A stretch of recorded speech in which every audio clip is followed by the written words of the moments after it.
Joining me in the studio, I'm delighted to say for the first time, Minnesota Congresswoman and member of the House Financial Services Committee, Michele Bachmann joins us for the first time. On the right, the not-so-good-looking guy, the New Jersey Congressman, member of the House Ways and Means Committee, my pal Bill Pascrell. Welcome, both of you. Thank you so much for being here. Thank you, Geraldo. My hero. You're so sweet. So, Congresswoman, is this a deal that you accept despite the fact that it's a deficit buster? It is a deficit buster. That's what gives me heartburn and a lot of the people that I represent. Right now, I don't have a comfort level to support it, quite frankly, because it will be a huge deficit buster. It would be very tough to get behind. So you are saying that as of right now, you are going to vote against it? At this point, I'm voting against it. Well, how could it be repaired to win your vote?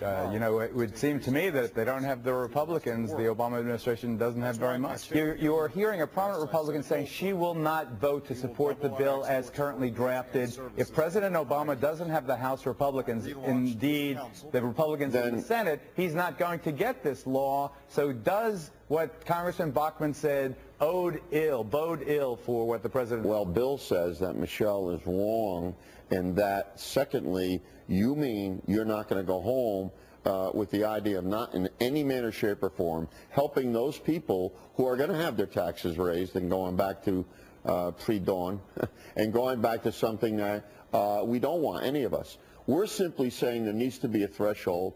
There needs to be a limit on how long the tax cuts will exist. We can't afford to have a permanent middle-class tax cut. We certainly can't afford to have a tax cut for those making over $500,000 permanently.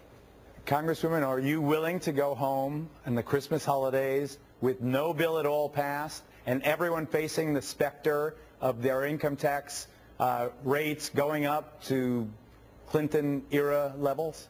I don't want to see that happen for anybody because it's absolute failure. It's Congress not doing its job. The problem is this year, unfortunately, Speaker Pelosi wasn't able to pass a budget or spending bills and now a tax bill. It isn't like this was a shock to anyone that these tax rates were going to go up. We've known this for a long time.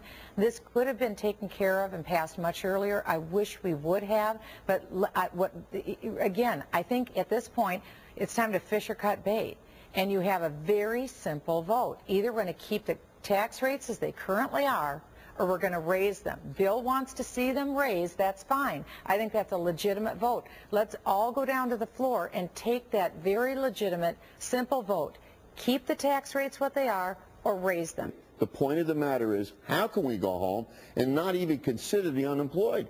There are 2 million by January 1st. There are going to be 7 million by next November.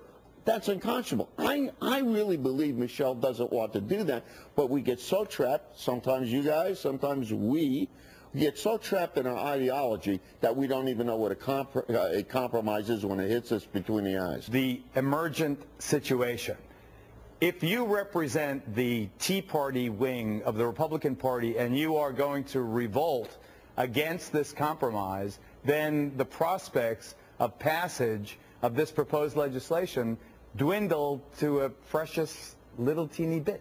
Well, I'm speaking for myself, and the message that I'm getting is it's the end of business as usual in Washington. That's the signal the voters sent to us in November. No more out-of-control spending, no more deficits, and that's what I'm standing on, the results of the election in November. Will you vote for the Obama-McConnell compromise? The compromise as was existed, no. You will not vote? I want that estate thing to be changed to what we agreed on 3 years ago. So you're one of the just say no Democrats? No, I'm not saying just say no. I believe that we can change it. And well, it's practically Christmas Eve. Well, it's not over yet. Bill Pascrell, Michele Bachmann, 2 congresspeople. Ladies and gentlemen, you heard it here first. Neither will support the legislation as currently drafted. I'm telling you, the president has brought in Bill Clinton. He may have to bring in Pope Benedict. This is looking pretty. Thank you both. Thank you for coming. I think it's going to pass, by the way. You do? I do. Prediction? It's going to be dicey. It'll be dicey. Okay. We'll be right back.